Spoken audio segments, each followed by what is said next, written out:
হযরতে মুসলিম বিন আকিল মাগরিবের নামাজ পড়া শেষ হয়ে যাওয়ার পরে তিনি দেখলেন তেনার পিছনে আর কেউ নাই। মোনাজাত ধরলেন, হে রব, এতগুলি মানুষ আমার কাছে বায়াত নিয়েছিল, আজকে সব মানুষগুলি আমার পিছন থেকে চলে গেছে আল্লাহ। হযরত মুসলিম বিন আকিল একা হয়ে গেলেন, দুইটা সন্তানকে সাথে নিয়ে উনি বের হয়ে গেলেন। রাতের আধার নেমে আসলো। কুফার বাড়ি বাড়ি যান, হে কুফাবাসী, তোমরা আমার কাছে বায়াত নিয়েছো, আমি নবী বংশের সন্তান, হযরত ইমাম হুসাইনের পক্ষ নিয়ে আমি তোমার কাছে এসেছি। সারাদিন তোমরা আমাকে সমর্থন দিয়েছ, মাগরিবের আগে তোমরা আমাকে একা রেখে পালিয়ে চলে আসছো। আমি বুঝছি ইমাম হুসাইনের পক্ষে কুফার কোনো মানুষ নাই, কিন্তু আমার ভুল হয়ে গেছে। চিঠি তো মদিনার দিকে পাঠিয়ে দিয়েছি, মক্কার দিকে আমি চিঠি পাঠাইছি ইমাম হুসাইনের দিকে, যেন তিনি এই কুফা নগরে আসেন। কিন্তু তোমরা এত বড় বেঈমানি করবা আমার এটা জানা ছিল না। শুধু রাতটা তোমাদের বাড়িতে আমাকে জায়গা দাও, সকাল হলে আমি চলে যাব। রাতের আধারে পথ চলা বড় কঠিন। কুফার কোনো মানুষ তাকে জায়গা দিল না, দরজা পর্যন্ত খুলল না। সবাই বলে দিল, মুসলিম বিন আকিল, তুমি চলে যাও, তোমাকে যদি আমরা আশ্রয় দেই কালকে আমাকে হত্যা করা হবে, আমার জীবন কেড়ে নেওয়া হবে, আমার সহায় সম্পদগুলি কেড়ে নিয়ে যাওয়া হবে, তোমরা আমার দরজা থেকে তোমরা চলে যাও। কত নির্মম ইতিহাস, একটু চিন্তা করেন। যেই মানুষগুলি ইমাম হুসাইনের জন্য জীবন দেওয়ার জন্য চিঠি পাঠাইল ইরাকের কারবালা থেকে, ইরাক থেকে চিঠি পাঠাইল মক্কায়, সেই মানুষগুলি আজ শুধু জীবনের মোহে পড়ে, রাষ্ট্রের হুঙ্কারে, সরকারের ভয়ে পড়ে, একজন গভর্নরের ভয়ে পড়ে, তারা আজকে ইমাম হুসাইনের পক্ষ ছেড়ে দিল। বোঝা গেল ভাই আমার, খুব মনোযোগ দিবেন। মুসলিম বিন আকিল সন্তানদেরকে নিয়ে হাঁটতে হাঁটতে চলে গেলেন। বহুদূর যাওয়ার পরে দেখলেন একজন নারী ঘরের দরজার সামনে বসে আছে, মিট মিট করে আলো জ্বলে। ওই মহিলার ছেলেটা একটু নেশা করছিল, নেশাগ্রস্ত। মহিলা দরজার সামনে বসে আছে,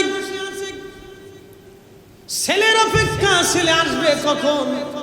মুসলিম বিন আকিল দরজার সামনে যে সালাম দিয়ে বলেন, আমি নবীর আওলাদ, রসুল বংশের সন্তান, আমি মুসলিম বিন আকিল, মদিনা শরীফ থেকে আমরা এসেছি, নবীর মেহমান হুসাইন আমাদেরকে পাঠিয়েছেন, একটু জায়গা দাও, রাতের আধারে আমার দুইটা এতিম বাচ্চা তোমাদের কাছে আমানত দিচ্ছি।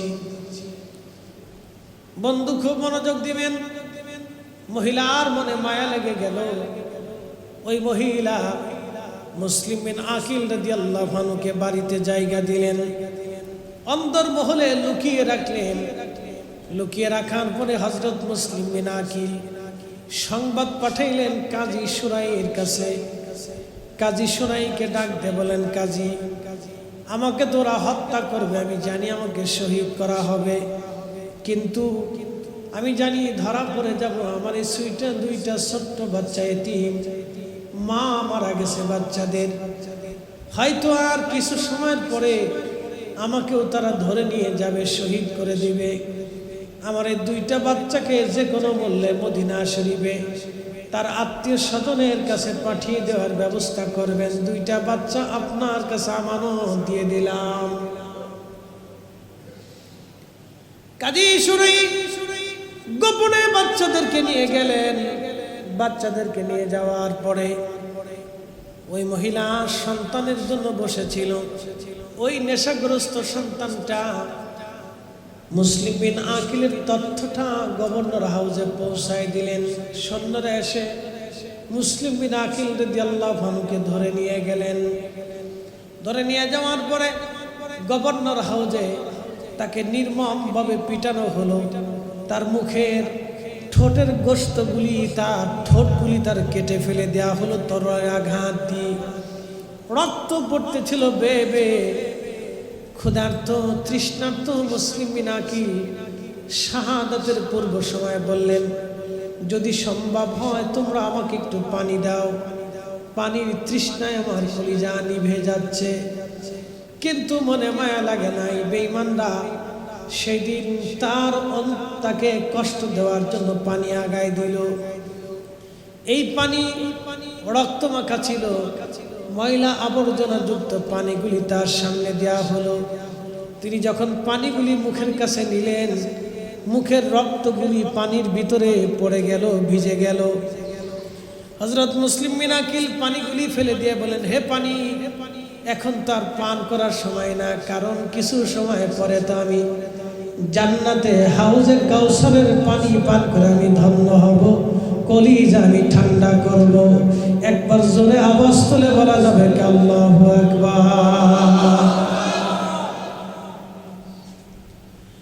আত্মাকে ডাক দিয়ে বলতেছে, হে নফস, পানির জন্য পাগল হয়ে গেছো। তুমি কি জানো না কিছু সময় পরে রাহমাতুল লিল আলামিন জান্নাতে তোমার কলিজা ঠান্ডা করবে হাউজে কাউসারের পানি দিয়ে। না না, রাহমাতুল লিল আলামিন পানি নিয়ে আমার জন্য তিনি অপেক্ষায় আছেন। উবাইদুল্লাহ ইবনে জিয়াদ এসে মুসলিম বিন আকিলকে ছাদের উপরে নিয়ে ফেলে দিতে বলল। প্রাসাদের ছাদের উপর থেকে তাকে ফেলে দেওয়া হলো। ফেলে দিয়ে তাকে হত্যা করা হলো। কাজী সুরাই সন্ধ্যাবেলা তিনি জানতে পারলেন একটা বণিক দল কুফা থেকে মদিনার দিকে রওনা দিবে। তিনি দেরি করলেন না, দুইটা ছোট্ট বাচ্চাকে নিয়ে রওনা করলেন। বণিক দলের কাছে গেলেন, কিন্তু পেলেন না, তারা আগেই সফর শেষ করে রওনা হয়েছে। কাজী সুরাই বললেন, বেটারা, রাতের আধারে যদি আমার বাড়িতে তোমাদেরকে রাখি আমি ধরা পড়ে যাব। এই যে রাস্তা দিয়ে বণিক দল চলে গেছে, তোমাদেরকে আল্লাহর উপরে ছেড়ে দিয়ে আমি বণিক দলের পিছনে ছেড়ে দিলাম। ঠিক এই রাস্তা দিয়ে সোজা তোমরা যেতে থাকবা, দ্রুত গতিতে তোমরা যাবা। আর যদি ভাগ্য ভালো হয় বণিক দল পেয়ে যাবা, আর বণিক দল যদি পেতে পারো তাহলে অবশ্যই তোমরা মদিনায় পৌঁছাইতে পারবা। ভাগ্যের উপরে ছেড়ে দেওয়া হলো।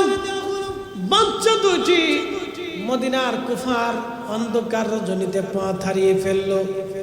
পথ হারাইয়া তারা কুফার নগরের ভিতর দিয়ে ঘুরতে ঘুরতে একটা ছোট্ট ঝোপ ঝাড়ের পাশে যে তারা বসে গেল। সারা রাত দৌড়ালো।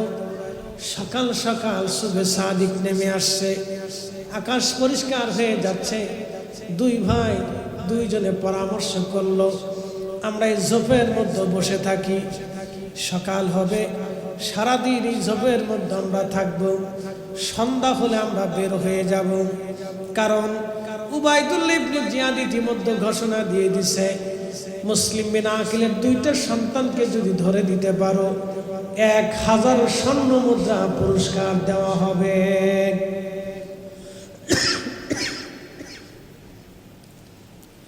1000 স্বর্ণ মুদ্রার আশায় সারা কুফার মানুষেরা যার যা ছিল তাই নিয়ে তারা বের হয়ে গেল। মুসলিম বিন আকিলের দুইটা সন্তানকে ধরে দিতে হবে, বিনিময়ে 1000 স্বর্ণ মুদ্রা পাওয়া যাবে। বর্তমানে মিনিমাম হলো 100 কোটি টাকার সম্পদ হবে। বর্তমানে মিনিমাম 100 কোটি। এত বড় অর্থ কে ছেড়ে দেয়? ইমান চলে যায়, যা টাকা ছাড়া যাবে না। এই জন্য কিয়ামত পর্যন্ত এই উম্মতের ভিতরে কিছু মানুষ টাকায় বিক্রি হয়ে যাবে, কিন্তু আল্লাহর ওলিরা কোনোদিন টাকায় বিক্রি হয় নাই। কথা বলেন ঠিক না বেঠে? ওলিরা কোনোদিন টাকায় বিক্রি হয় নাই, আমরা বিক্রি হতে। অনেক আলেম টাকার কাছে বিক্রি হবে, কিন্তু ওলিরা টাকায় বিক্রি হয় নাই। যদি ওলিরা টাকায় বিক্রি হতো, যদি ওলিরা ভয়ে বিক্রি হতো, যদি ওলিরা সাম্রাজ্যবাদীর কাছে বিক্রি হতো, যদি ওলিরা রাষ্ট্রপ্রধানদের কাছে বিক্রি হতো, যদি ওলিরা রাজা মহারাজা সম্রাটদের কাছে বিক্রি হতো, তাহলে আজকের ইসলাম আপনাদের নসিব হতো না।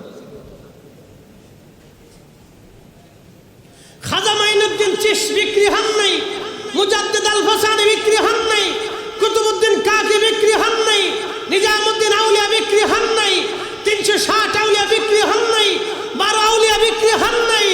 অসংখ্য ওলিরা রাজ্য রাজার হিরাজ রাজা বাদশাদের কাছে বিক্রি হন নাই, মাথা নত করেন নাই, কারণ তারা হুসাইনি ইসলাম নিয়ে এসেছিলেন।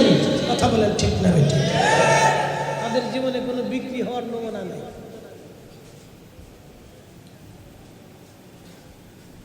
প্রিয় উপস্থিতি, খুব মনোযোগ দিবেন।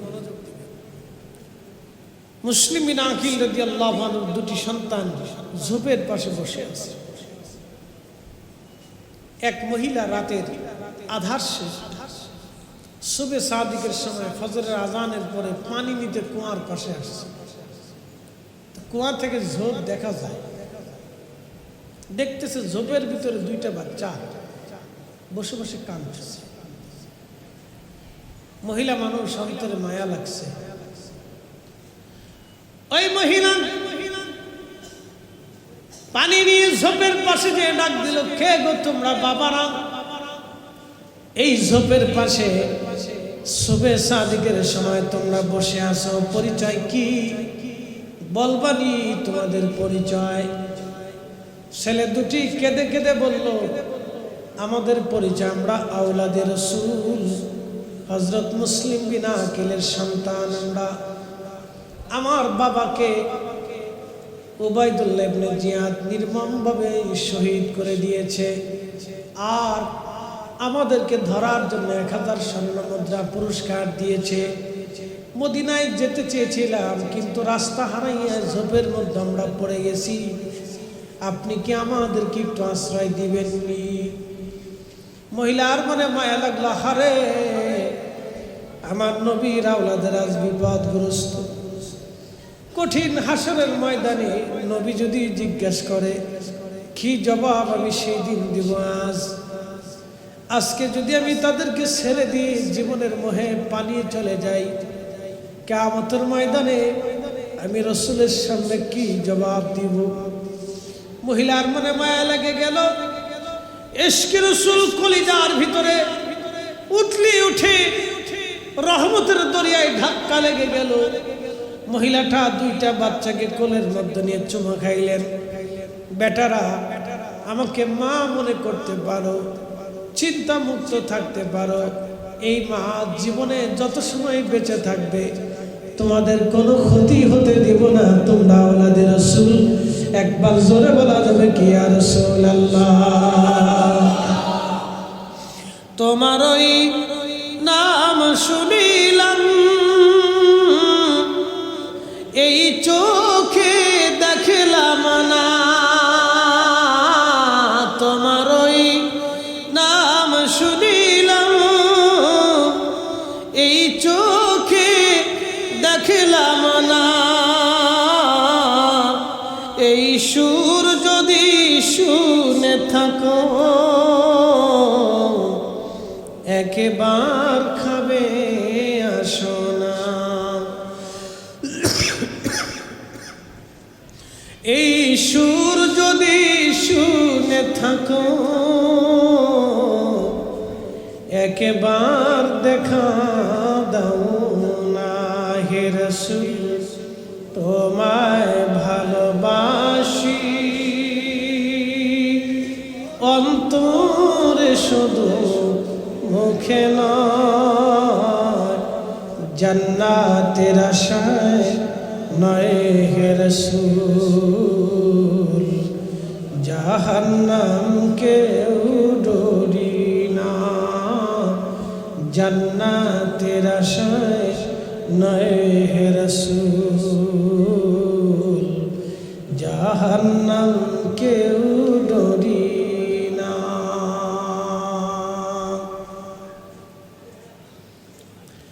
ছেলে দুটিকে নিয়ে ওই মহিলা চলে গেলেন বাড়িতে। অন্দরমহলে বাচ্চা দুটোকে রেখে দিয়ে বলেন, বেটারা, তোমরা এই রুমের মধ্যে থাকবা। তোমাদের খাবার দাবার, পানি, প্রয়োজন সামগ্রী আমি নিজে এসে দিয়ে যাব। সাবধান, এখান থেকে আমার নির্দেশ না আসা পর্যন্ত বের হবে না। দেখি চেষ্টা করে তোমাদেরকে মদিনা শরীফে পাঠিয়ে দেওয়া যায় কিনা। মহিলা চেষ্টা করতে লাগলেন। রাত্র গভীর হয়ে গেছে। স্বামীর নাম হারেস। সারাদিন পরিশ্রম করে স্বামী ঘরে আসছে। বাচ্চা দুটি রাতের আধারে ঘুমিয়ে পড়েছে। হঠাৎ করে বাচ্চারা স্বপ্ন দেখল তাদের চোখের সামনে তাদের বাবাকে শহীদ করা হচ্ছে। দৃশ্যগুলি স্বপ্নে দেখে বাচ্চারা চিৎকার মেরে কেঁদে কেঁদে উঠল। স্বামীর নাম হারেস। ডাক দে বলল, বিবিরে বাচ্চাগুলি কারা? বলতেছে, স্বামী আপনি ঘুমান, এই বাচ্চাগুলি পাশের বাড়ি এলাকার গ্রামের বাচ্চা আমাদের ঘরে রেখে গেছে। স্বামীরে ঘুমান, বাচ্চারা আমাদের না, এই গ্রামের বাচ্চা আমাদের কাছে রেখে গেছে, আমার কাছে আমানত দিয়ে গেছে। স্বামী ডাক দেখে, না রে বিবি, কান্নার ঘিরানে তো আমাদের এলাকার কোনো ঘিরান পাওয়া যায় না। কান্নার আওয়াজে কুফার আওয়াজ আসে না, কান্নার আওয়াজে বাহিরের ঘিরান পাওয়া যায়। দেখে আসি একটু বাচ্চাগুলি কানা। লুভি হারেস স্ত্রীকে ধাক্কা দিয়ে সরাইয়া বাচ্চাদের কাছে গেলেন। জিজ্ঞেস করলেন, বেটারা তোমরা কানা? ওরা বুঝতে পারে নাই। পরিচয় দিয়ে বলে, আমরা মুসলিম বিনা আকিলের ছেলে সন্তান। তখন হারেস ডাক দিয়ে বলল, বেটারা সারাটা দিন ঘোরা দাবড়াইছি 1000 স্বর্ণ মুদ্রা পাওয়ার জন্যে। শিকার দেখি আমার ঘরের মধ্যে লুকিয়ে আছে, এত সহজভাবে পেয়ে যাব। ভাগ্য আমার কত ভালো, তোমাদেরকে বিনিময়ে আমি 1000 স্বর্ণ মুদ্রা পেয়ে যাব। তোমাদের বিনিময়ে আমি 1000 স্বর্ণ মুদ্রা পেয়ে যাব।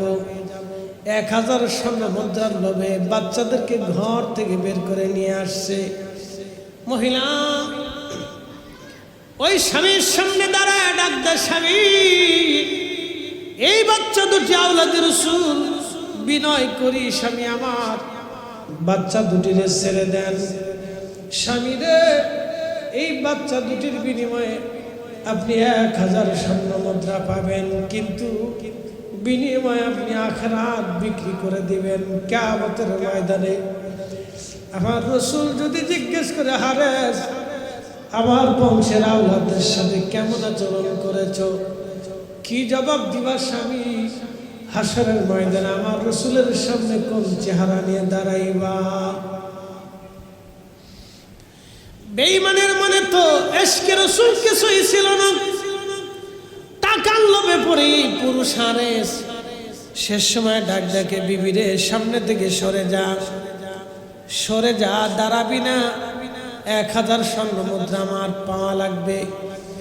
স্ত্রী তলোয়ার নিয়ে দাঁড়িয়ে গেলেন, স্বামী আমার যদি এই বাচ্চাদেরকে দুশমনের হাতে ছেড়ে দাও, ওরা আমার মেহমান, আমার জীবন চলে যাবে। আমি আমার মেহমানকে অসম্মান হতে দেব না।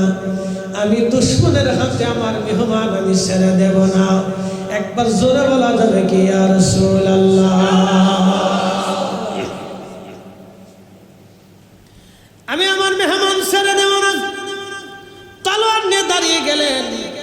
ওই মহিলার একটা গোলাম ছিল, নিগ্রো কালো। এই গোলাম বর্ষা হাতে করে দাঁড়িয়ে গেলেন।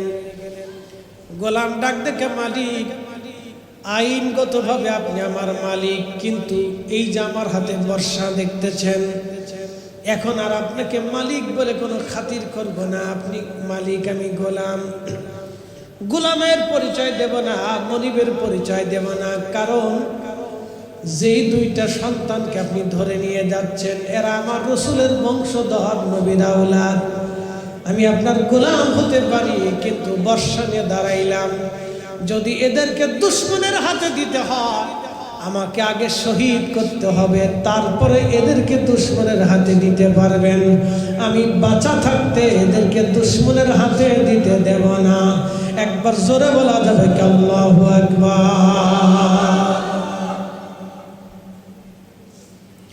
ইশকে রাসূল, আশিকে রাসূল, অনেক কোরআন হাদিস পড়লে আশিকে রাসূল হওয়া যায় না। কারণ কোরআন হাদিস পড়ে অনেকেই ইয়াজিদকে প্রশংসা করে, কোরআন হাদিস পড়ে আমার রাসূলের শানে বাজে কথা বলে। কালকে তো এক হারামজাদা কথা বলতেছে, নবীজি সাহাবীরা অন্যের স্ত্রীর দিকে লোভাতুর হইতেন, পরকিয়া করতেন। জোরে জোরে জোরে জোরে। যদি ওমর ফারুক থাকতেন তাহলে এতদিন পর্যন্ত, এই সময় পর্যন্ত পৃথিবীতে বেঁচে থাকার অধিকারী ছিল না। কি কথা কান নাকি? যদি ওমর ইবনে আব্দুল আজিজ রহিমার থাকতেন তাহলে এই সময় পর্যন্ত বেঁচে থাকার কথা ছিল না তার। যদি সুলতান মাহমুদ গজনবী থাকতেন, সুলতান ফাতে মোহাম্মদ থাকতেন, তাহলে এই সময় পর্যন্ত সে বেঁচে থাকার প্রশ্নই ছিল না। সে আল্লাহ রাসূল ও সাহাবায়ে কেরামকে গালি দিয়েছে, বাজে কথা বলেছে, তাদের চরিত্র নিয়ে বাজে কথা বলেছে। কথা বলেন না কেন? ঠিক না বেটা? কিন্তু আমরা বাঙালি মুসলমান দল পূজারি। আমরা কি পূজারি? দল পূজারি। পূজারি আমরা দেখো, আমরা পীর পূজারি। ছাগল আমরা পীর পূজারি না বেটা। ওরা তো সব দল পূজারি, ওরা সব দল পূজারি। দল পূজারি, দলে পূজা করার কারণে হকরে হক বলতে পারে না, বেহকরে বেহক বলতে পারে, সররে সর বলতে পারে না, ডাকাতরে ডাকাত বলতে পারে। ভালো করে শুনে যাবেন হাজিরিন। হযরত আওলাদে রাসূল ইমাম হুসাইন রাদিয়াল্লাহু আনহুর মুহিব্বিন মুসলিম বিন আকিলের ছেলে দুটা বাঁচানোর জন্য সেই গোলাম দাঁড়িয়ে গেলেন। যুদ্ধ হলো গোলাম মনিবের। যুদ্ধে ছেলেটা পরাস্ত হলো। এই গোলাম নবীর ইশকে নিজের জীবন কুরবানি দিলেন। নবীর ইশকে নিজের জীবন কুরবানি দিয়ে প্রমাণ দিলেন, ইয়া রাসূলুল্লাহ, আমি একজন দুনিয়ার গোলাম ছিলাম, কিন্তু আপনার গোলামি করার জন্য আমি আমার জীবন দিয়ে দিলাম। ইয়া রাসূলুল্লাহ, আমি আমার জীবন দিয়ে প্রমাণ করে গেলাম আমি আপনাকে ভালোবাসি। শুধু আপনার মহব্বতে পড়ে আপনার আওলাদের জন্য আজকে জীবন দিয়ে দিলাম। এই জন্য আমি আগেই বলেছি, ইশকে রাসূল কার অন্তরের ভিতরে কখন আসবে কেউ জানে না। সে দিন মজুর না, রিকশাওয়ালা না, সাধারণ না, শিক্ষিত না অশিক্ষিত। বন্ধু, ওই যে সেই কাঠ মিস্ত্রি ইলমুদ্দিনের কথা আপনারা শুনেছেন। নবীর ইশকে ইলমুদ্দিন শহীদ হয়েছিলেন, কিন্তু কাঠ মিস্ত্রি ছিলেন, লেখাপড়া জানতেন না। ইশকে রাসূলের কারণে ইলমুদ্দিন নিজের জীবনকে কুরবানি দিয়েছিলেন। যুগে যুগে নবীর প্রেমে যারা জীবন দিয়েছে, আপনি তাদের দিকে যদি তাকান, লেখাপড়া ছিল না হযরতে বেলাল, লেখাপড়া ছিল না হযরত ওয়াসাল কারনি, লেখাপড়া ছিল না হযরতে আবু যার গিফারি, লেখাপড়া ছিল না হযরতে খাব্বাব, লেখাপড়া ছিল না হযরত সুমাইয়া, লেখাপড়া ছিল না হযরত ইয়াসার, লেখাপড়া ছিল না বহু সাহাবী। কিন্তু ইশকে রাসূল দিয়া নিজের জীবনকে তারা কুরবানি করে দিয়ে গেছে। লেখাপড়া হলেই আশিক রাসূল হওয়া যায় না। আশিক রাসূল হতে হলে একটা দিল লাগে, যে দিল নবী প্রেমে জীবন দেবে। কথা বলেন ঠিক না বেঠিক? রাসূল প্রেমে যে দিল নিজের জীবন কুরবানি করবে, এটাই আশিক। এই দিল সবার নসিব হয় না। গোলাম নিজের জীবন দিয়ে দেয়। মহিলার দুইটা ছেলে ছিল, বাবার সামনে তলোয়ার নিয়ে দাঁড়িয়ে গেছে। ডাক দিয়ে বলতেছে, পিতা, আজকে সন্তানের পরিচয় হবে না। তুমি যাদেরকে তুলে নিয়ে দুশমনের হাতে দিতে যাচ্ছ, এরা মেহমান, এরা রাসূলের আওলাদ, এরা আমাদের মেহমান। আমি তোমার সন্তান, শহীদ হব, জীবন দেব, প্রয়োজন বোধে তোমাকে হত্যা করব। বাপের পরিচয় হবে না, সন্তানের পরিচয় হবে না। আজকে ইশকে রাসূলের পরিচয়ে নিজের জীবনকে কুরবানি করব, কিন্তু মেহমান রাসূলের আওলাদকে দুশমনের হাতে তুলে দিতে দেব না। একসাথে বলা যাবে মারহাবা। এরা আশিক রাসূল, এরাই আশিক রাসূল। আজকে আমরা হইছি এমন আশিক রাসূল, কোন শায়েখ দিয়ে, ব্যক্তি দিয়ে আমরা রাসূল চিনতেছি। বলে অমুক শায়েখে বলছে, শায়েখের কপালে জুতা মার। যে শায়েখ আল্লাহ রাসূলের ইজ্জতের চাদর ধরে ওই শায়েখের 14 পুরুষকে তালাক দিতে হবে। এই আসতে বলবেন না, জোরে বলেন। যেই দলের লোকেরা তাদের লেখনীতে আল্লাহ রাসূলের সম্মান হানি করে, নবীর প্রশংসাকে, নবীর ইজ্জতকে, নবীর শানকে ইচ্ছা করে খাটো করে, ওই দলের গোষ্ঠী মারতে হবে, ওই দল 14 তালাক মারতে হবে। এই কথা বলেন না, জোরে বলেন। 14 তালাক দিতে হবে, 22 তালাক মারতে হবে, কোটি তালাক দিতে হবে।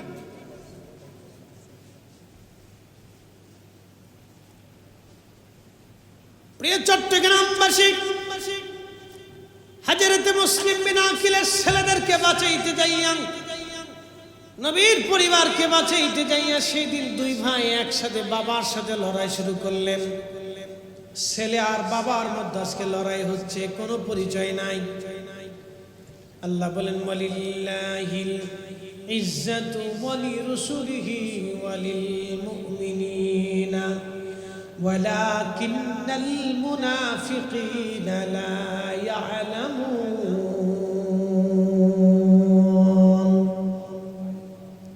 মুনাফিকরা নবীর ইজ্জত বুঝে না, ইমানদার নবীর ইজ্জত বুঝে, মুনাফিক নবীর ইজ্জত বুঝে না, ইমানদার রাসূলের ইজ্জত বুঝে।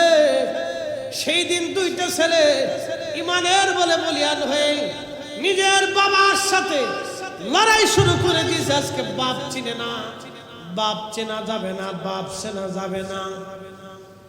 সূরা মুনাফিকের তাফসীরের মধ্যে পড়ে দেখবেন আব্দুল্লাহ ইবনে উবাই, যিনি মুনাফিক সর্দার ছিলেন, তার ছেলের নাম আব্দুল্লাহ ছিল।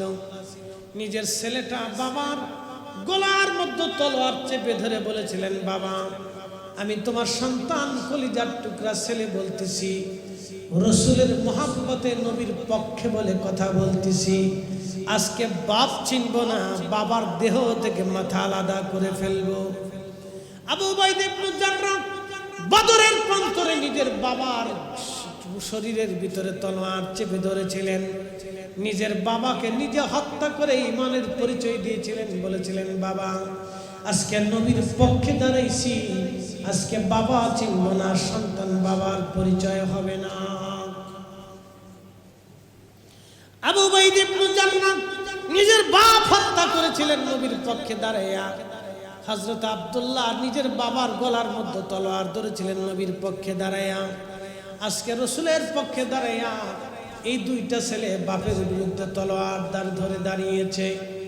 যুদ্ধ হলো বাপ বেটার মধ্যে, দুই যুদ্ধে বাবা এবং ছেলের ভিতরে দুইটা সন্তান, দুইটা ছেলেই শহীদ হয়ে গেল, নিজের জীবন দিয়ে দিল, কিন্তু দুশমনের রাসূলের কাছে মাথা নত করে নাই, আওলাদের রাসূলকে দুশমনের হাতে ছেড়ে দেয় নাই। একবার জোরে বলা যাবে কি আল্লাহু আকবার। তেলের গাড়ি তেলে চলে, হাওয়ার গাড়ি হাওয়ায় উড়ে, বিনা তেলে চালায় গাড়ি নবী সুলাইমান। আমরা সেই মুসলমান, আমরা সেই মুসলমান। কথা বলেন ঠিক কিনা? সালাতুন ইয়া রাসূলুল্লাহ আলাইকুম সালামুন ইয়া হাবিবাল্লাহ আলাইকুম সালাতুন ইয়া রাসূলুল্লাহ আলাইকুম। খবর লও ইয়া রাসূলুল্লাহ, খবর লও মেরে মৌলা মেরে আকা, খবর লও সালাতুন ইয়া রাসূলুল্লাহ আলাইকুম সালামুন ইয়া। গোলাম শহীদ হয়ে গেল, ছেলে দুটি শহীদ হয়ে গেল। এবার স্ত্রী তলোয়ার নিয়ে দাঁড়িয়ে গেলেন, স্বামী আমার, সন্তান তুল্য গোলাম তুমি হত্যা করেছ, আমার কলিজার টুকরা দুইটা বেটা সন্তানকে তুমি শহীদ করেছ, তিনটা সন্তান আমার কলিজার টুকরারা আমার সামনে আজ শহীদ হয়ে গেছে। নবীর আওলাদ আমার মেহমানকে বাঁচাইতে যাইয়া স্বামী, এখন আর স্বামীর পরিচয় হবে না, এখন আর স্বামীর পরিচয় দেব না, তুমি আর আমাকে স্ত্রীর পরিচয় দেও না। এখন হক আর বাতিলের লড়াই হবে, হয় তুমি বেঁচে থাকবে না হয় আমি বেঁচে থাকবো, হয় আমি শহীদ হব না হয় তুমি জাহান্নামে যাবে। তোমাকে হয় জাহান্নামে পাঠাবো আর না হয় আমি আজকে জান্নাতে চলে যাব। একটা জবান বন্ধ থাকবে না। জোরে বলেন ইয়া রাসূলুল্লাহ। বলেন আমরা জান্নাত চাই কি চাই না? কাজের মুসলমান নারী সমাজ ভালো করে শোনা যান। সেই দিনের নারী আর আজকের নারীর মধ্যে কত তফাৎ। সেই দিনের মেয়েরা আর আজকের মেয়েদের ভিতরে কত তফাৎ। সেই দিনের মেয়েরা হকের জন্য লড়াই করে জীবন দিয়েছে, আর আজকের নারী সমাজরা টিকটক করে জীবন পার করে দিচ্ছে, ঠিক কিনা? সেই দিনের নারীরা আওলাদে রাসূলের জন্য শহীদ হয়েছে, লড়াই করেছে তলোয়ার হাতে নিয়ে। আর আজকের নারীরা ইউটিউব, ফেসবুক আর সিনেমার ভিতরে শ্বাস আর অলঙ্কারের ভিতরে নিজেকে ডুবিয়ে দিয়েছে।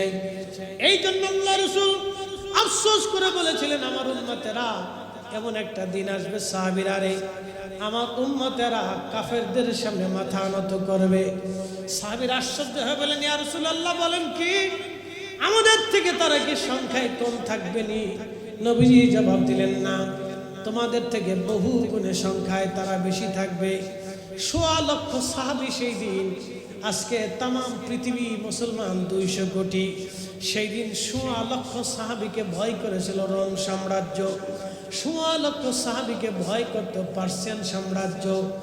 আর আজকে ২০০ কোটি মুসলমান থাকার পরও ফিলিস্তিনিদের অধিকার আমরা ফিরাই দিতে পারি নাই।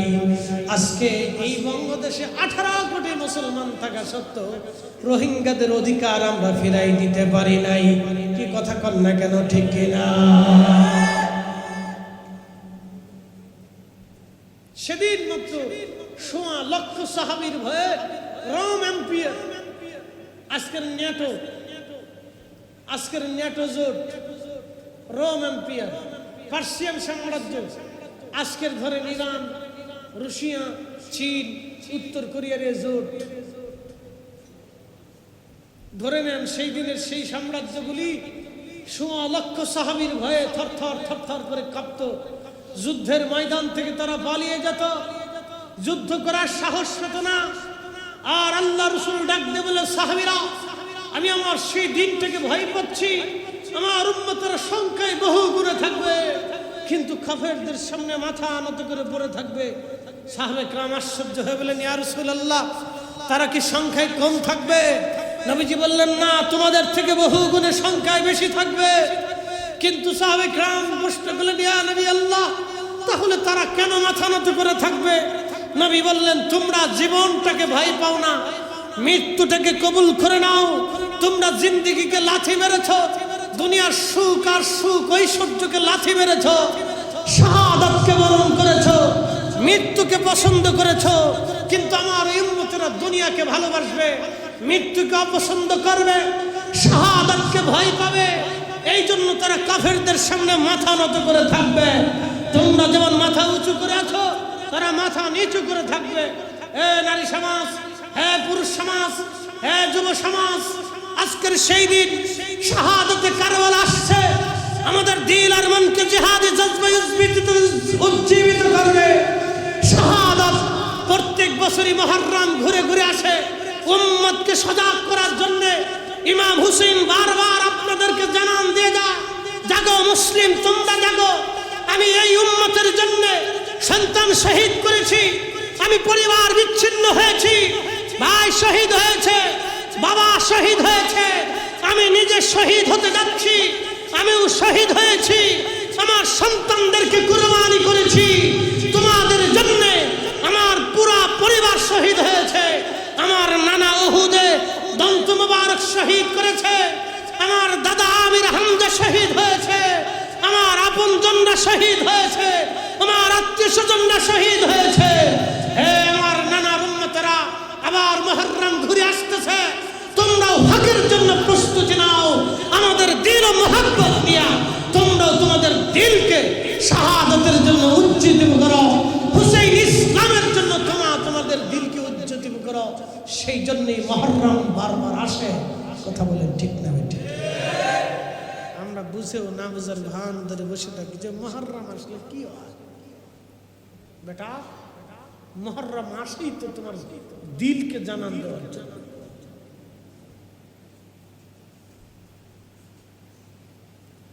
শুনে যাবেন চট্টগ্রামবাসী, হাজারাতে মুসলিম বিন আকিলের জন্য মহিলার জীবন চলে গেল, মহিলা শহীদ হয়ে গেলেন। তখন এই হারেস চিন্তা করলো, এখন যদি আমি দুইটা বাচ্চাকে মেরে ফেলে না দিই, জবাই না করি, তাহলে আবার কে সে আমার কাছ থেকে এই সম্পদ ছিনিয়ে নেবে। যেই সম্পদের জন্য সন্তান হত্যা করেছি, গোলাম হত্যা করেছি, স্ত্রী হত্যা করে ফেলেছি, এই সম্পদ আমি হাতছাড়া করা যাবে না। এই নাফরমানে দুইটা বাচ্চাকে শহীদ করে দিল, তাদেরকে হত্যা করে ফেললো, তাদের মাথাগুলি কেটে নিয়ে বস্তায় ভরে গভর্নর হাউসের সামনে চলে গেল। ওবায়দুল্লাহ ইবনে জিয়াদের সামনে যে বস্তাগুলি সামনে রেখে বলল, ওবায়দুল্লাহ ইবনে জিয়াদ, গভর্নর, আমি তোমার শিকার আমি তোমার কাছে নিয়ে এসেছি। তুমি যাদের জন্য পুরস্কার ঘোষণা দিয়েছিলে 1000 স্বর্ণ মুদ্রা, আমি তাদের মাথা কেটে তোমার সামনে হাজির করেছি, ধরো নাও।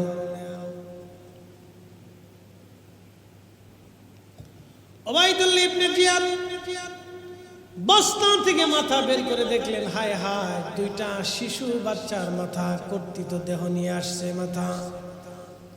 ডাক দিয়ে বলেন, হারেস, তোর কি মায়া লাগে নাই? এই দুইটা এতিম বাচ্চা তুই হত্যা করলি।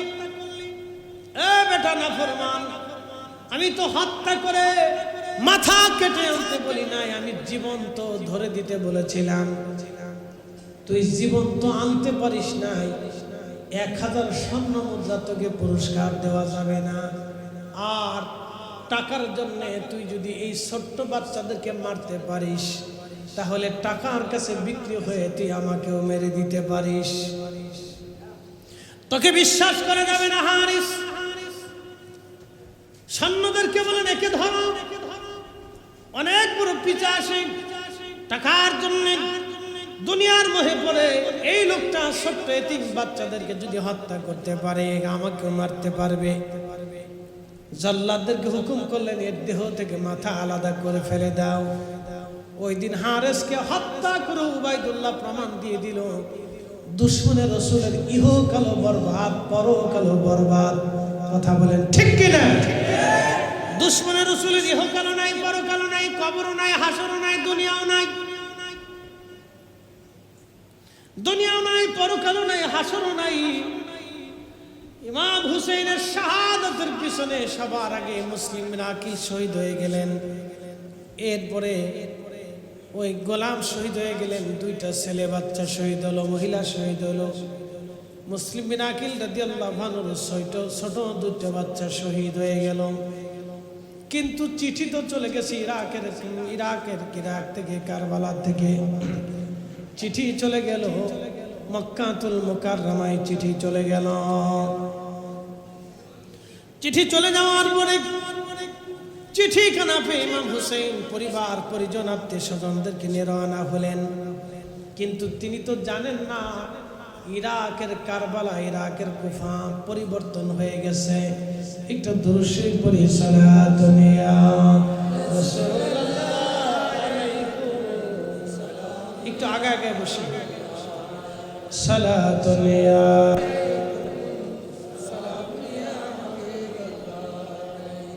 খবর লও ইয়া রাসূলুল্লাহ, খবর লও মেরে মাওলা মেরে আকা, খবর লও সালাতুন ইয়া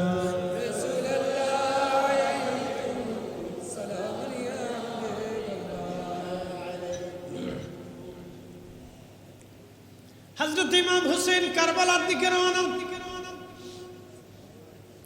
অনেক লম্বা ঘটনা। তিনি কারবালা আসলেন, 10ই মুহররম ঘনিয়ে গেল, ওনাকে শহীদ করে ফেলে দেওয়া হলো। শাহাদাতের অমৃত সুধা ইমাম হুসেন পান করলেন। ইমাম হুসেন শহীদ হয়ে যাওয়ার পরে ওনার পবিত্র মাথা মোবারক কেটে ফেলে দেওয়া হলো। পবিত্র মাথা এবং দেহ মোবারককে বিচ্ছিন্ন করা হলো। পবিত্র মাথা বর্ষা লাগায় ঝুলাইয়া আনন্দ করে করে ইয়াজিদের সৈন্যরা কুফাতে নিয়ে আসলেন উবাইদুল্লাহ ইবনে জিয়াদের সামনে।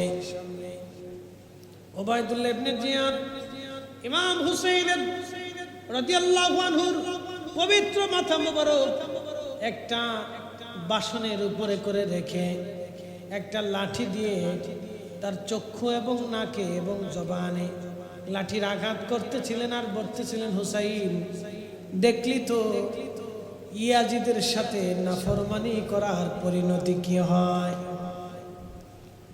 ওই গভর্নর হাউজে হাজার হাজার মুসলমান, একজন নবীর সাহাবী ওইখানে উপস্থিত ছিলেন, তার নাম যায়েদ ইবনে আরকাম রাদিয়াল্লাহু তাআলা আনহু।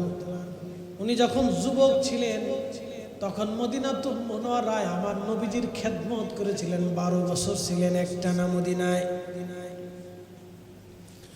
রাসূলের জিন্দেগীর হায়াতে 12 বছর মদিনায় কাটিয়েছিলেন। নবীর ইন্তিকালের পরে যায়েদ ইবনে আরকাম কুফা নগর চলে গেলেন। এখন তিনি বৃদ্ধ, কিন্তু ইমাম হুসাইন যুবক। যায়েদ ইবনে আরকাম এখন বৃদ্ধ, বয়সের বারে লুব্ধ হয়ে গেছেন। লাঠির উপরে ভর দিয়ে একটা নজর আওলাদে রাসূলদেরকে দেখার জন্য এসেছেন। কারণ ছোট্টকালে উনি দেখতেন ইমাম হুসাইন আমার নবীর কোলের মধ্যে বসে থাকতো, আমার রাসূলের পিঠ মোবারকের উপরে চড়ে থাকতো, নবীজি কাঁধে করে কোলে নিয়ে সারা মদিনার অলিগলি দিয়ে ঘুরতেন। নামাজের সেজদার ভিতরে ইমাম হুসাইন আমার নবীজির পিঠ মোবারকের উপরে এসে বসে থাকতেন। তারা কাঁদলে নবীজি পাগল হয়ে পাগল পারা হয়ে যাইতো। তাদের কান্না নিবারণ করার জন্যে যায়েদ ইবনে আরকাম এই স্মৃতিগুলি মনে করে আজকের হুসাইনকে দেখার জন্য তিনি চলে গেলেন। লাঠির উপরে ভর দিয়ে দূরে দাঁড়িয়ে আছেন, দেখতেছিলেন উবাইদুল্লাহ কর্তৃত মস্তক পবিত্র চেহারা মোবারকে লাঠি দিয়ে আঘাত করতেছে আর অপমান করতেছিল। যায়েদ ইবনে আরকাম হুঙ্কার ছেড়ে দিয়ে বললেন, মারজানার ছেলে, এই মারজানার ছেলে, লাঠি নামা। কার মুখের মধ্যে তুই লাঠি মারিস? কার চোখে আর কপালে আঘাত করিস? আমি নবীর সাহাবী যায়েদ ইবনে আরকাম, আমি রাসূলের সাহাবী যায়েদ ইবনে আরকাম। আমার এই দুই চোখ দিয়ে আমি ইমাম হুসাইনের ছোট্টকালের সেই দৃশ্যগুলি দেখেছি, আমার রাসূলকে দেখেছি। ওই ঠোঁটের মধ্যে চুমা লাগাইতো, নবীকে দেখতাম, নবীজি কপালে চোখের ভিতরে মুখের মধ্যে ইমাম হোসেনকে চুমায় চুমায় আদরে ভালোবাসা দিয়ে দিয়ে নবী তাদেরকে ভরিয়ে দিতেন। আমি দেখেছি নবীজির কোলের মধ্যে তারা বসে থেকেছেন, নবীজি আদর করেছেন, নবীজির কোলে কাঁধে পিঠে চড়ে মদিনার অলি গলি দিয়ে তারা ঘুরে বেরিয়েছেন। এ মারজানার ছেলে, তোর লাঠি নামা, তোর আর কোনো অধিকার নাই ওই পবিত্র মুখে লাঠির আঘাত করার। শহীদ করেছিস, হত্যা করেছিস, পরিবারকে নির্মমভাবে শহীদ করার পরও কি তোর খায়েশ মিটে নাই? এরপরও কি তার সাথে দুশমনি করা লাগবে? সেই দিন উবাইদুল্লাহ ইবনে জিয়াদ নবীর এই বৃদ্ধ সাহাবীকে ঘাড় ধাক্কা দিয়ে মজলিস থেকে বের করে দিলেন আর ধমক দিয়ে বলেন, এ বেটা, তুই যদি রাসূলের সাহাবী না হতি তাহলে এখন তোকে আমি জবাই দিতাম। যায়েদ ইবনে আরকাম ডাক দিয়ে বলে, এ মারজানার ছেলে, আল্লাহ যদি আমাকে একবার জীবন দেয়, আমি ওই জীবন শহীদ হয়ে যাই রাসূলের জন্য। আবার আমি জীবন দেই, আবার শহীদ হই, আবার আল্লাহ জীবন দেবে, আবার শহীদ হব, আবার আল্লাহ জীবন দেবে, আবার শহীদ হব, আবার আল্লাহ জীবন দেবে, আবার শহীদ হব। এইভাবে যদি 1000 বার আল্লাহ জীবন দেয়, 1000 বার যদি আল্লাহর জন্য আমি শহীদ হয়ে যাই, 1000 বার যদি তার রাসূলের জন্য আমি শহীদ হয়ে যাই, এ মারজানার ছেলে, আমি যায়েদ ইবনে আরকাম তাতেও রাজি আছি। তুমি আমাকে শাহাদাতের ভয় দেখায়ও না, একবার জোরে বলো তবে আল্লাহু আকবার। সাহাবী রাসূল ইশক আশিক রাসূল পবিত্র মাথা নিয়ে যাচ্ছে সিরিয়ার দিকে। নিতে নিতে মাথা মোবারক সিরিয়াতে নিয়ে যাওয়া হলো। সিরিয়াতে নিয়ে যাওয়ার পরে ইয়াজিদ পবিত্র মাথা মোবারককে নির্দেশ দেওয়া হলো, সিরিয়ার অলিগুলি দিয়ে এই মাথা মোবারক তোমরা প্রদর্শন করা, যেন সিরিয়ার কোনো মানুষ আমার সাথে বিদ্রোহ করার কল্পনাও না করে। আহা, সেই দিন তো সবাই দুশমনের রাসূল ছিল না, কেউ তো আশিক রাসূল ছিল। হযরত ইমাম হুসাইনের পবিত্র মাথা মোবারক বর্ষার আগে ঝুলাইয়া সারা সিরিয়ার শহরের দামেস্কের অলিগলি দিয়ে ঘোরানো হচ্ছে। মানুষেরা রাস্তার পাশে দাঁড়িয়ে দাঁড়িয়ে কেউ কেঁদে কেঁদে দেখতেছে ইমাম হুসাইনের শাহাদাত, কেউ চোখের পানি ফেলতেছে, কেউ নির্বাক হয়ে দূরে দাঁড়িয়ে আছে, কেউ বা দেখে আনন্দিত হচ্ছে, কেউ বা দেখে ইয়াজিদের প্রশংসা করতেছে, কেউ বা ইমাম হুসেনকে বিদ্রোহী মনে করছে। কিন্তু পবিত্র মাথা মুবারকের পাশে দাঁড়িয়ে দাঁড়িয়ে একজন কোরআন শরীফ পড়তেছিল। আম হাসিবতা আন্না আসহাবাল কাহফি ওয়ার রাকিম কানু মিন আয়াতিনা আযাবা। ঠিক ওই সময় ইমাম হুসেনের পবিত্র জবান থেকে আওয়াজ আসতেছে, পবিত্র জবান থেকে আওয়াজ আসতেছে, আযাবু আসহাবাল কাহফি কাতলি ওয়া হামলি। আমাকে হত্যা করা, আমাকে এইভাবে অপমান করা, আমার মাথাকে বর্ষার আগে ঝুলাইয়া এইভাবে প্রদক্ষিণ করা, আসহাবে কাহাফ থেকে কি কোনো অংশে আশ্চর্য কম? একসাথে জোরে বলবেন আল্লাহু আকবার। না না হয় না, আরো জোরে বলেন ইয়া রাসূলুল্লাহ। শহীদরা কি জিন্দা না মারা? আরো জোরে বলেন ওয়ালা তাকুলু লিমান ইউকতালু ফি সাবিলিল্লাহি আমওয়াত। আল্লাহর পথে যারা জীবন দেয় তোমরা তাদেরকে মরা মনে করিও না, বাল আহইয়া, তারা জিন্দা জিন্দা জিন্দা। ওয়ালাকিন লা তাশউরুন, তোমরা বুঝো না, তোমরা জানো না, তারা জিন্দা জিন্দা জিন্দা জিন্দা। একবার জবান খুলে চিৎকার করে বলেন তারা মরা না জিন্দা? জোরে বলেন জিন্দা না মরা? নবী জিন্দা না মরা? আল্লাহ নিজে বলছে তারা জিন্দা, তোমরা মরা বলিও না। বালাহিয়া বালাহিয়া, আল্লাহর জবান দিয়ে আল্লাহ কোরআনে বলছে বালাহিয়া, তারা জিন্দা। ওয়ালাকিন লা তাশউরুন, তোমরা বুঝো না, তোমরা অনুধাবন করতে পারো না, তোমাদের সেই জ্ঞান নেই। ইমাম হুসেনের পবিত্র জবান থেকে আওয়াজ আসতেছে, আযাবু আসহাবাল কাহফি কাতলি ওয়া হামলি। কতই না আশ্চর্য, আসহাবে কাহফ থেকে আমাকে হত্যা করা, আমাকে এইভাবে বহন করা, আমাকে এইভাবে শুলে চড়িয়ে অপমান করা, আমাকে কেটে ফেলা, নির্মমভাবে হত্যা করা, আসহাবে কাহফ থেকে কি কোন অংশে কম আশ্চর্য? ঠিক ওই সময় তেলাওয়াত করে ইমাম হুসেন রাদিয়াল্লাহু আনহুর মস্তকে কপালে চুমা লাগাইলেন। লাশ মস্তক মুবারক নিতে নিতে নিতে নিতে আসকালান পর্যন্ত চলে গেল। এই আসকালান বর্তমান গাজার অংশ ছিল।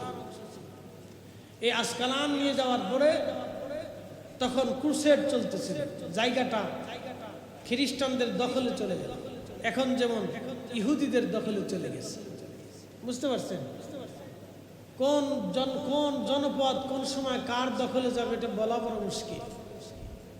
স্বাধীনতা চিরদিন থাকে না, মনে রেখেন।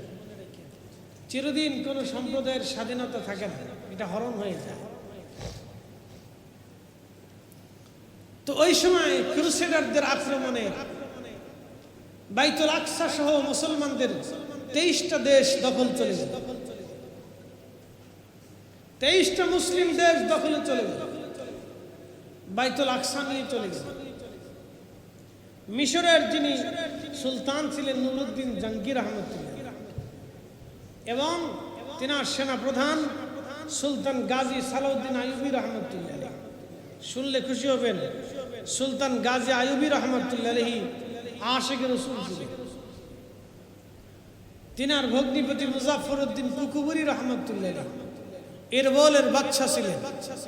প্রত্যেক বছরে 1001 লক্ষ দিনার খরচ করে রাজ দরবারে রাজকীয়ভাবে পবিত্র ঈদে মিলাদুন নবীর মাহফিলের ইন্তজাম করতেন। একসাথে বলবেন না মারহাবা। এই ইতিহাস শুনে যান, যারা বাইতুল আকসা দখল করেছিলেন, পুনরুদ্ধার করেছিলেন, তারা সুন্নি। যারা বাইতুল আকসার জন্য রক্ত দিয়েছিল, জীবন দিয়েছিল, শহীদ হয়েছিল, তারা মিলাদুন নবী করত। একসাথে বলবেন আল্লাহু আকবার। আরো জোরে, আরো জোরে।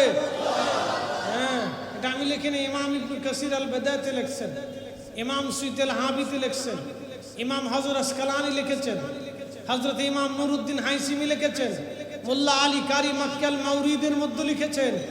বহু কিতাবের হাওয়ালা দেওয়া যায়, বহু তারিখের হাওয়ালা দেওয়া যায়। আর আমরা মিলাদুন নবী করার কারণে আমরা হইছি বিদআতি। ইস, বড় বুজুর্গ হুজুর আর কি, বিরাট বড় বুজুর্গ হুজুর। আমরা এই সাতার বুজুর্গ মানি না। এই কথা কেন জোরে বলেন, এই সাতার বুজুর্গ আমরা একসাথে বলেন মানি, জোরে বলেন মানি। সাতার বুজুর্গ দেখার সময় নেই, বহু বুজুর্গ দেখছি।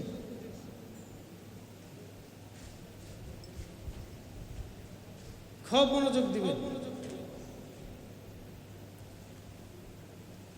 তো ক্রুসেডাররা এই অঞ্চল দখল করে দিল। ইমাম হুসেন রাদিয়াল্লাহু আনহু পবিত্র মস্তক খ্রিস্টানদের আওতার ভিতরে চলে গেল। মিশরের গভর্নর যিনি ছিলেন, তিনি চিন্তা করলেন, আমাদের সাইয়্যিদ, আমাদের শিরোতাজ, জান্নাতের যুবকদের সর্দার, সুলতানে কারবালা, নবীর নয়নমণি, কলিজার টুকরা, ফাতেমা রাদিয়াল্লাহু আনহুর কলিজার টুকরা, হযরত আলী রাদিয়াল্লাহু আনহুর নয়নমণি, তাকে আমরা তার ওইখানে রাখতে পারি না। প্রস্তাব দিলেন খ্রিস্টান বাদশার কাছে, আমাদের সাইয়্যিদের মাথা মোবারক দিয়ে দাও।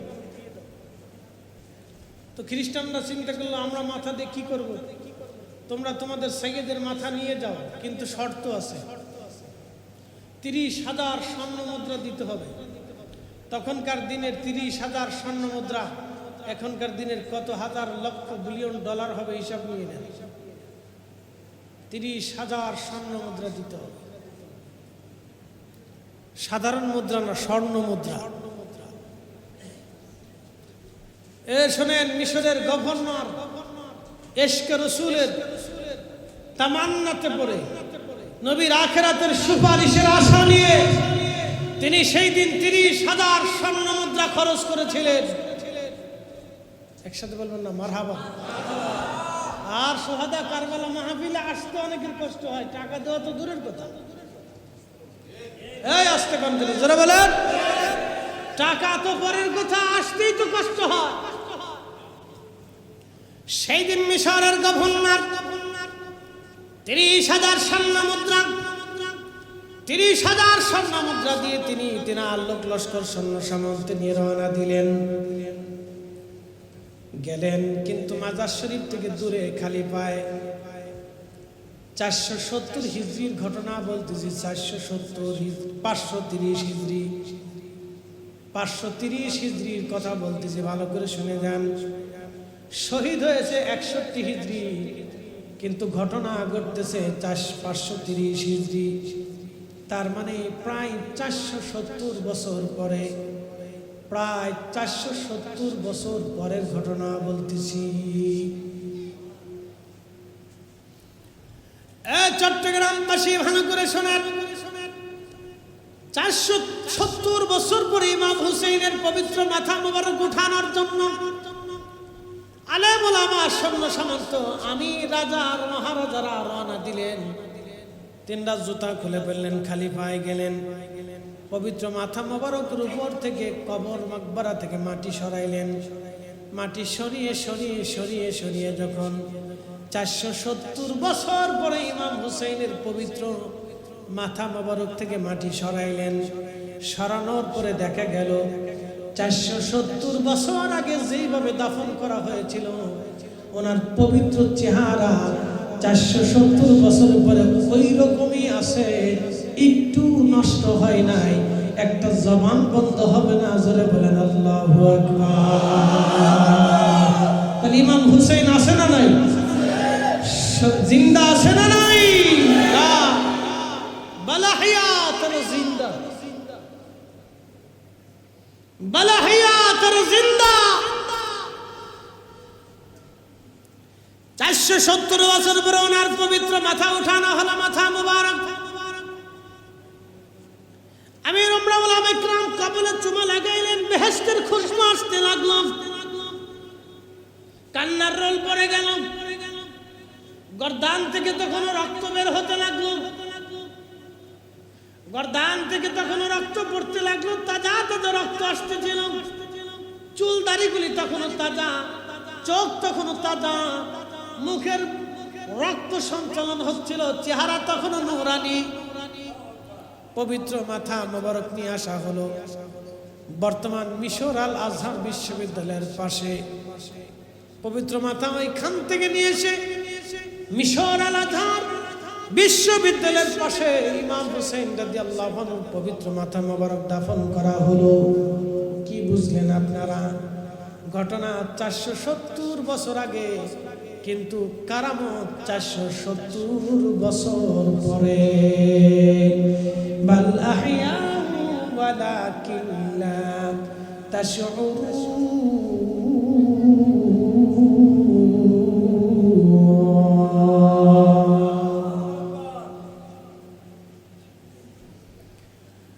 জিন্দা তোমরা বুঝো না। মিশর আল আজহার বিশ্ববিদ্যালয়ের পাশে এখনো ওনার জিয়ারত হয়, লক্ষ লক্ষ মুসলমান প্রত্যেক বছর ওনার জিয়ারতে আসে। ইমাম হুসেন সেই ব্যক্তি যার জিয়ারত 2 স্থানে হয়। পৃথিবীর আর কোন ব্যক্তির জিয়ারত 2 স্থানে হয় না, একজনের জিয়ারত 2 স্থানে হয়, তিনি ইমাম হুসাইন। পবিত্র দেহ মুবারকের জিয়ারত হয় কারবালায়, পবিত্র মাথা মুবারকের জিয়ারত হয় হচ্ছে হযরত ইমাম হুসাইনের। পবিত্র মাথা মুবারকের জিয়ারত হয় মিশরের আজহারে, আর দেহ মুবারকের জিয়ারত হয় কারবালায়। কোটি কোটি মানুষ প্রত্যেক বছর ওনার জিয়ারত করে। তার মানে ইয়াজিদ চিরদিনের জন্য হেরে গেছে, আর হুসাইন চিরদিনের জন্য তিনি জিতে গেছে। আজকে ইয়াজিদকে আমরা গালি দিই, লানত দেই, কিন্তু ইমাম হুসাইনের জন্য আমরা চোখের পানি ছেড়ে কাঁদি। এটাই হলো ইমাম হুসাইনের বিজয়। কথা বলেন ঠিক কিনা?